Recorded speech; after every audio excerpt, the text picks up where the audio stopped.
Who was the prophet Moses foretold about in the Torah? According to the book of Acts, Peter implies that Jesus was that prophet.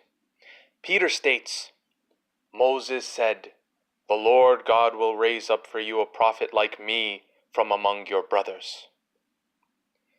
Was Jesus that prophet like Moses? If he was, then there are major issues with current Christian theology.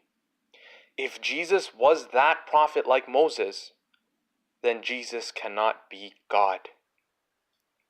Let's think about the prophecy in its entirety from the book of Deuteronomy. In Deuteronomy 18:18, God is quoted as saying to Moses, "I will raise up a prophet like you from among their brothers." God is raising a human prophet. God is not saying that he is made of three persons, one of which will get incarnated into a fully God, fully man, God-man. God is saying that he will choose a person to be his prophet, and that prophet will be like Moses. Was Moses a person of a triune Godhead? No, he wasn't. Was Moses God who incarnated himself on earth? No, he wasn't. Was Moses fully God and fully man? No, he wasn't.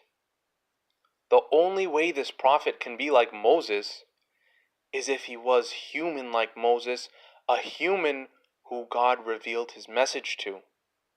Continuing on from Deuteronomy, God says, "I will put my words in his mouth, and he will tell the people everything I command him."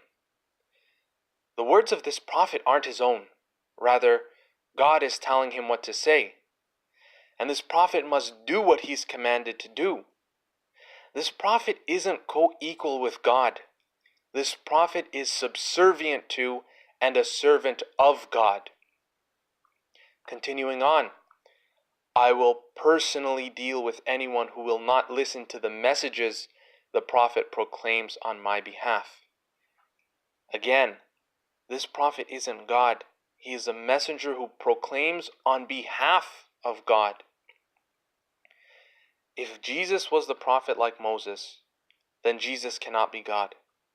If Peter believed Jesus was that prophet like Moses, then Peter could have not thought that Jesus was God, but rather a servant and messenger from God.